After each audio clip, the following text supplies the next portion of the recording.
In this video, we are going to look into nucleophilic aromatic substitution. A nucleophilic aromatic substitution is not as common as an electrophilic aromatic substitution, but nonetheless it can be frequently carried out, and there are numerous examples known. Nucleophilic aromatic substitution can occur by any number of different mechanisms. One such mechanism is SN1. This mechanism frequently operates in substitution reactions of diazonium salts, although sometimes diazonium salts react by free radical mechanism.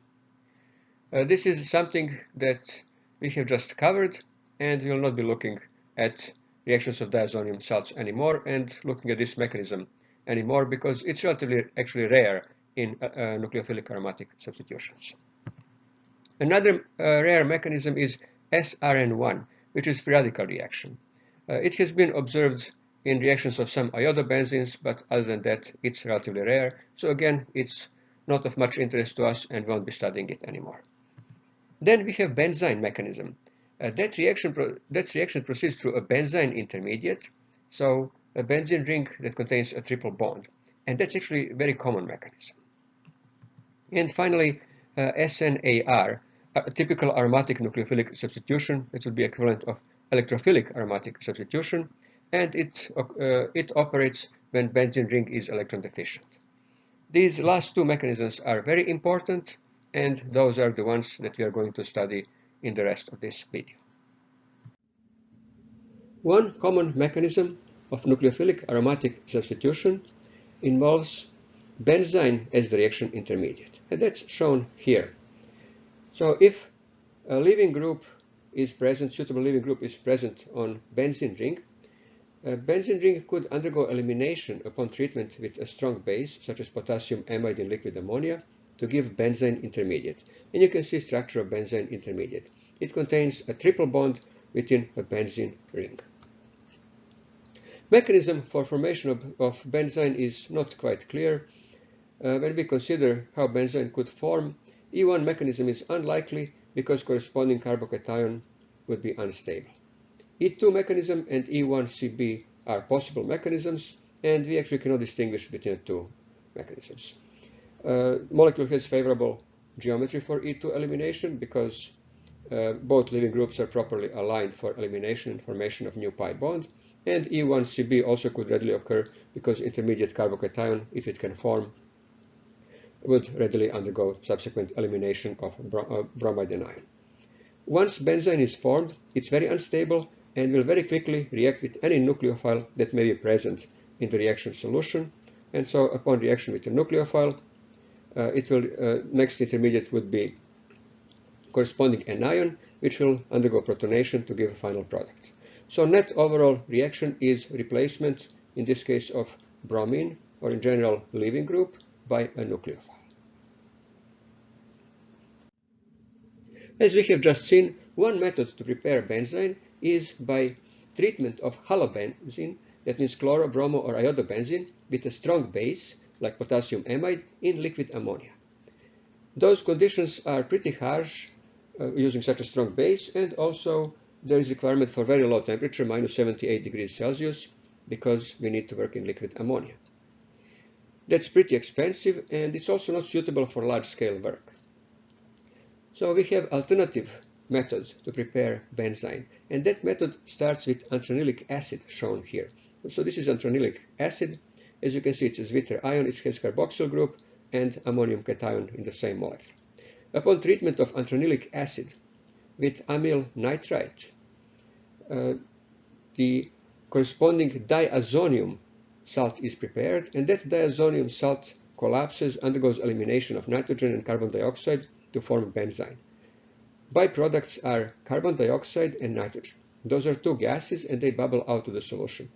So they don't contaminate reaction mixture, reaction products, the way other reagents might do. So that's one of the advantages of this method. Another advantage is that antranilic acid is readily available. It can be easily prepared and stored, or it could be purchased.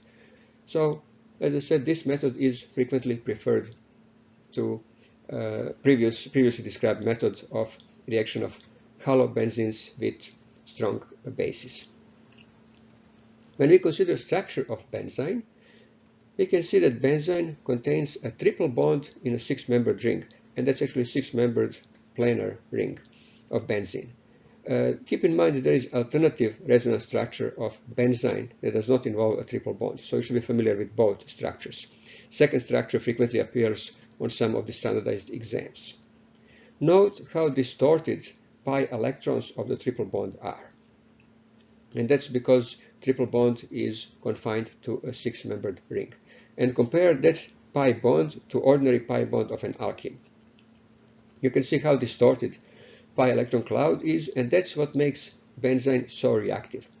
Besides also high angle strain, because triple bond should have bond angles of 180, and in six-membered ring, those angles are 120. Benzyne undergoes reactions with nucleophiles. So whichever nucleophile is present in the reaction solution is going to combine with benzyne to give the product.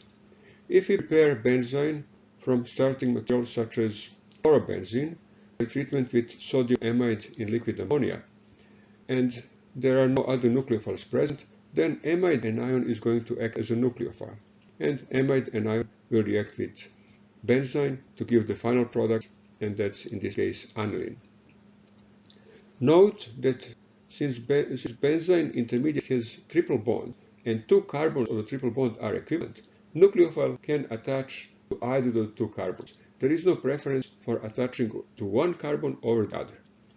That means that if we have starting material in which carbon that carries a substituent, in this case chlorine substituent, is labeled as C13 carbon, then in the product only 50% of the product will have substituent attached to isotopically labeled carbon.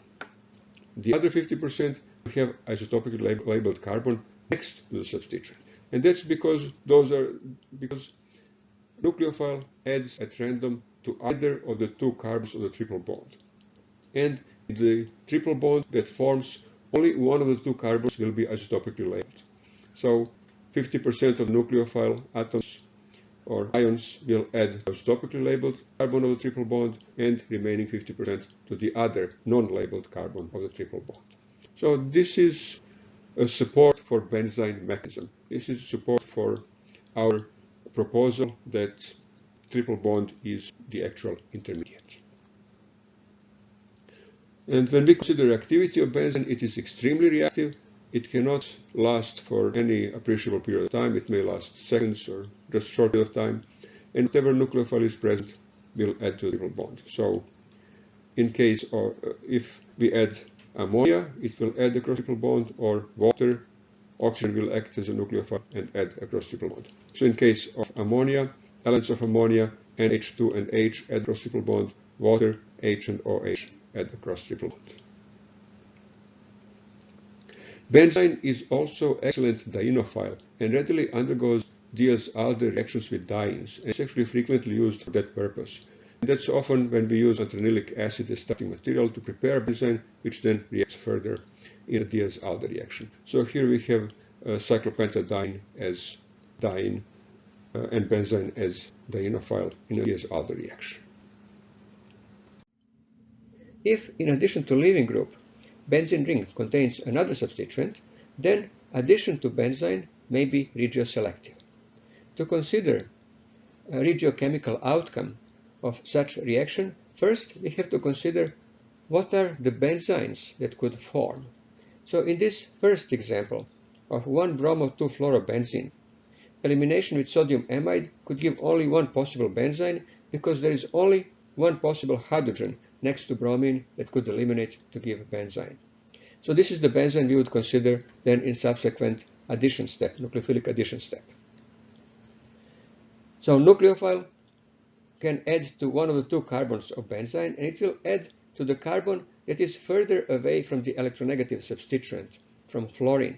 That's because intermediate is anion. Upon addition of nucleophile, intermediate is anion, and anion that is closer to the electronegative substituent will be more stable because of the negative inductive effect, and possibly, in this case, that does not operate, but possibly negative resonance effect. this substituent does not exhibit negative resonance effect, but it does exhibit negative inductive effect. For example, a nitro group would exhibit negative resonance effect. So in this case, carb anion closer to fluorine will be more stable compared to opposite carb anion that would be away from fluorine, because fluorine stabilizes neighboring negative charge. And then that carb anion is protonated to give the final product. So in this case, regioselectivity would be such that major product of the reaction would be meta. Now, if we consider meta-bromofluorobenzene to start with, then elimination will result actually in the same information of same benzyne as the major product as elimination of orthoisomer. That's because more acidic proton is removed by sodium amide. And more acidic proton is one that is closer to the electronegative substituent such as fluorine. And so then analysis is the same because this is the major benzyne, so addition of nucleophile will proceed the same way. And so again, meta products will be the major product. Finally, if we consider elimination from third possible regioisomer, and that's para-bromofluorobenzene, then only one benzyne can form again. And this benzyne is different from the previous one that we have seen. Now, addition to that benzyne again will proceed in such a way that intermediate carb anion is closer to fluorine, because again it's stabilized through negative inductive effect of fluorine. And the protonation of carb anion gives the product. So in this case, product is para. So in this case, major reaction product is para. And as we have seen in all of these cases, addition to benzyne is regioselective. Finally, we should consider aromatic nucleophilic substitution, SNAR. This is the mechanism that responds to electrophilic aromatic substitution. This mechanism operates on electron-deficient aromatic rings. So addition of nucleophile results in formation of cyclohexadienyl anion, and that cyclohexadienyl anion is stabilized through electron localization or resonance. There are three resonance structures. And then in the second fast step, so first step is formation of cyclohexadienyl anion, that's slow rate determining step. In the second fast step, leaving group Y is lost and aromatic benzene ring is restored. So net overall result is replacement of leaving group Y by nucleophile Nu in this case. So as you can see, this mechanism corresponds to electrophilic aromatic substitution. Previously we had addition of electrophile, formation of cyclohexadienyl cation, and then in the fast step, restoration of benzene ring. This mechanism operates on electron-deficient benzene rings, and those are rings that have a leaving group. Suitable leaving groups are halogens, fluorine, chlorine, bromine, or iodine. And note that fluorine is actually leaving group. Not only that it is a leaving group, but it's actually excellent leaving group in these reactions. And also, sulfonate esters are good leaving groups. Tosylate is one that is most commonly used. For these compounds to be reactive, they must be electron deficient. So they must have at least two strongly electron withdrawing substituents. So besides good leaving group, there must be at least minimum of two electron withdrawing substituents with two nitro groups. Then typically reaction proceeds with heating, it proceeds very well, and nucleophile, even relatively weak nucleophile, as in this case nitrogen, will displace the leaving group. If on the other hand we have three electron withdrawal substituents, then such benzene ring is very strongly activated towards aromatic nucleophilic substitution, and reaction proceeds very well at very fast rate. And then reaction actually proceeds at room temperature simply upon addition of a nucleophile. This completes our study of nucleophilic aromatic substitution. Next, we will be looking into chemistry of aldehydes and ketones.